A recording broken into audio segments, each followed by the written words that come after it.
Hello my friends, and welcome to the Philosophy of Heroes, a series where we take a look into the philosophy and psychology of heroes from popular culture.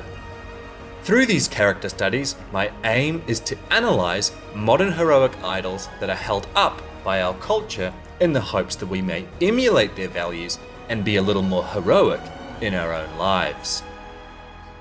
In this episode, we're looking at Master Chief Petty Officer John 117, the protagonist from the Halo series.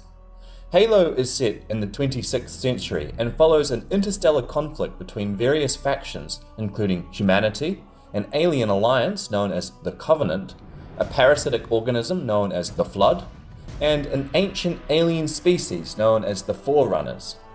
Master Chief is humanity's greatest warrior and savior.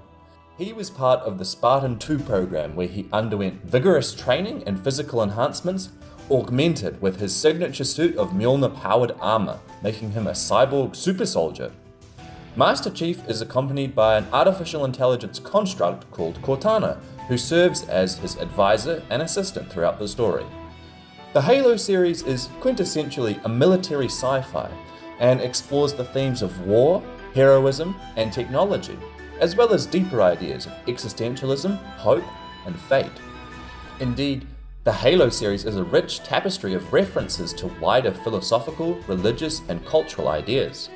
So where to start with the philosophy of Master Chief? I think the most obvious place to start would be with Master Chief's status as a warrior. He's in a warrior caste named after the Spartans. The Spartans were a militaristic city-state in ancient Greece. In Sparta, boys would enter the agoge at the age of 7, an education system where a significant portion of their effort was dedicated to becoming competent warriors.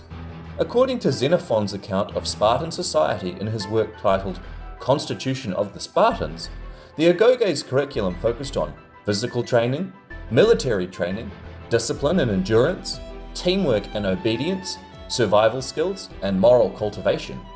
Spartan warriors were known to be fearless, stoic, and austere by the rest of the Hellenistic world. They are perhaps most famously remembered for the Battle of Thermopylae, where it's said that 300 Spartans leading a Greek army of 7,000 resisted a Persian army numbering in the hundreds of thousands. The Spartans were said to have fought heroically for 3 days before being flanked and annihilated in history's most famous last stand, a legendary display of their dutiful courage and skill in battle. By all accounts, the Spartans were one of the most deadly and exceptional fighting forces in human history. Master Chief and the other Spartans emulate and embody the Spartan ethos to become humanity's greatest warriors. In the Halo backstory, children are uplifted and entered into the Spartan 2 program at the age of 6. From there, they are trained to be exceptionally skilled in all forms of combat, including martial arts, weaponry, strength, endurance, agility, stealth, tactics, and leadership. By the time Master Chief emerges from the Spartan 2 program, he's a honed warrior, team member, and leader. His discipline and duty are excellent, even in the face of overwhelming odds or near certain death. The Master Chief is monastic and singular in his mission, utilitarian and efficient. For those that have played through the Halo games, they will know Master Chief's resilience and endurance is literally inhuman. He has a superhuman capacity to overcome all odds and always come out on top. As gamers playing at home, it's motivating to think about how hard won this level of resilience and endurance really is. And of course, Master Chief also emerges from the Spartan 2 program fully equipped with Mjolnir-powered armor. Named after Thor's hammer from Norse mythology, Mjolnir was one of the most powerful god weapons.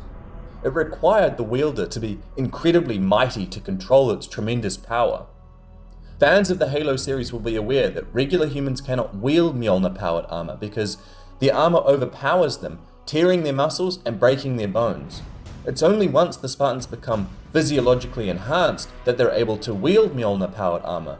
In this sense, Master Chief's Mjolnir-powered armor augments him because he's mighty enough and worthy enough to wield the armor's power. All combined, Master Chief is a fully trained and fully equipped warrior. So much for what Master Chief is. But who is Master Chief? Players of the Halo games will be aware Master Chief is a man of few words. What little sentiment he does have is expressed in short, simple sentences. Most people would accept Master Chief as stoic, but I hesitate to call him stoic, because stoic regulation implies one actually has emotions to regulate. I'm not convinced that this is the case at all with Master Chief. Even when it's strongly implied Master Chief is suffering, for example, with the rampancy and loss of Cortana, we only get a few sentimental words from Master Chief. The rest of the time it's still just his stone-faced visor. To me, Master Chief is more of an avatar, or a golem. In Jewish folklore, a golem is a creature made from clay or mud and brought to life through mystical or divine means. Golems are typically depicted as lacking emotions and free will. They are created for specific tasks or purposes by human masters, and their actions are determined by the instructions given to them during their creation. Master Chief is essentially a weapon, following orders and carrying out missions for the UNSC with merit. He does start to challenge rank and the authority of the UNSC in Halo 4 and Halo 5 Guardians. However, this is part of the so-called Reclaimer story arc, which, as I shall show in the final section of this video, implies that Master Chief serves a higher purpose than the ranks of the UNSC. Hence, while Master Chief does make decisions and takes purposeful action, it could easily be argued that Master Chief is just carrying out what he was destined to do. In the Halo spin-off film, Halo: The Fall of Reach, Dr. Catherine Halsey expresses her moral justification for uplifting children from their families at such a young age to turn them into cyborg super soldiers. Dr. Halsey believes it's for the greater good and absolutely necessary in the face of war, especially once the Covenant shows up and poses an existential threat to humanity. In this sense, Master Chief and the other Spartans were created for a special purpose, to fight wars that regular humans could not. When we meet Master Chief for the first time, we see him emerge from a cryo chamber, almost as if he's being resurrected or reanimated out of necessity because the Pillar of Autumn was under attack. Likewise, at the end of Halo 3, Master Chief once again enters cryosleep until he's awoken out of necessity in Halo 4. I personally find Master Chief's prospects of being lost adrift in space near the edge of the galaxy, alone, asleep, in cryosleep, existentially terrifying. Master Chief expresses basically zero fear or concern at the situation.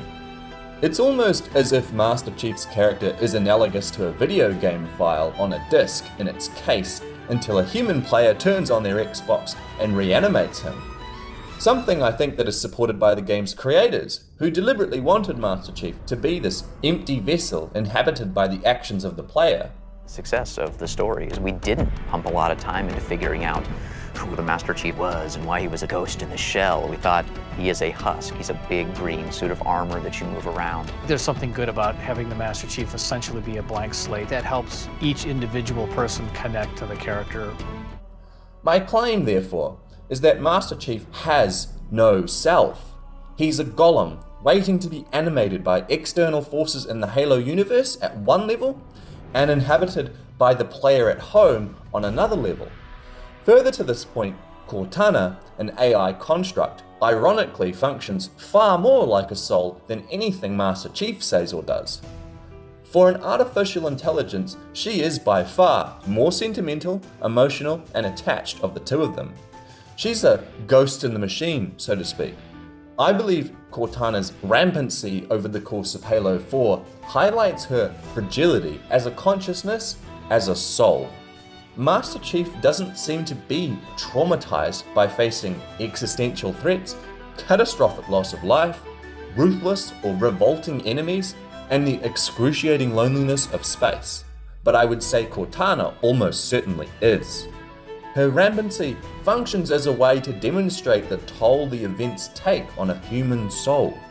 In other words, Cortana is a surrogate soul for Master Chief, supporting the idea Master Chief lacks his own intrinsic soul.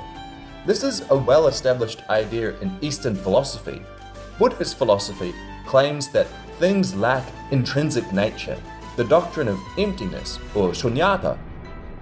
The self we experience as I is an illusion and the source of our attachment to pleasure and aversion to pain, something Master Chief clearly does not have, as we've seen. Without a self, non-attachment makes Master Chief especially effective as a soldier and avatar for the human forces and the player. The only thing Master Chief shows attachment to is Cortana, which is fitting since this is symbolically his soul. This is exactly the challenge of the Buddhist path to nirvana, letting go of one's ego, overcoming thyself. Therefore, in response to who is Master Chief, I say he's nobody. He has no self. He's pure willful action without attachment to pleasure or aversion to pain. And this adds to his effectiveness as a warrior and perhaps a sense of enlightenment in the Buddhist sense. Finally, for this video, I want to ask, what is the meaning of Master Chief? The lore in Halo is rich and goes back hundreds of thousands of years.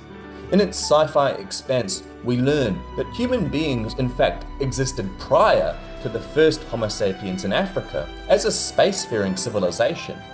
Human expansion across the galaxy led to a war with the Forerunners. Unbeknown to the Forerunners, humans had not been expanding, but rather running from the Flood, a parasitic life form, an existential threat to all life. Upon realizing the threat of the Flood, the Forerunners activated the Halo rings, thereby wiping out humanity and starving the Flood. Some Forerunners, like the Librarian, disagreed with this drastic measure.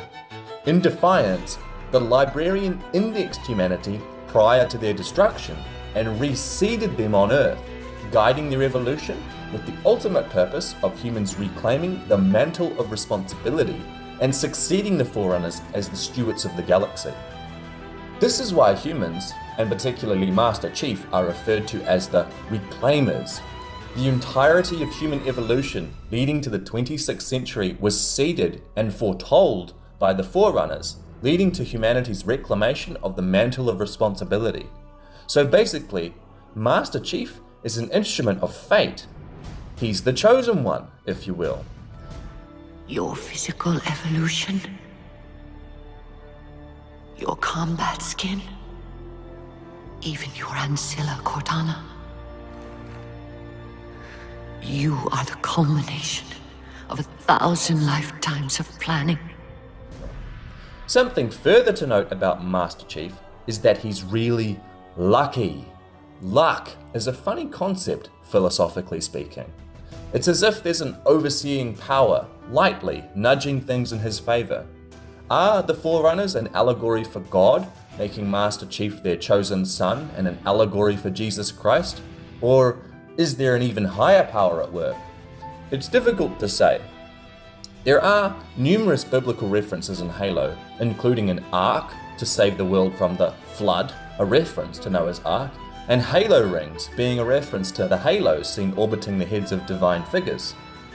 I choose to interpret Master Chief Petty Officer John 117 as a fated protagonist who has overcome himself through vigorous training and augmentation. He has no self, and therefore walks a path free from attachment and aversion regardless of the adversity or challenges he faces. If we can understand our unique place in the world and the task we have been given, we too can walk the path fate has given us, and perhaps then we too can find luck. Thank you so much for watching. If you enjoyed this video, why not check out my other videos or consider subscribing? Take care, my friends.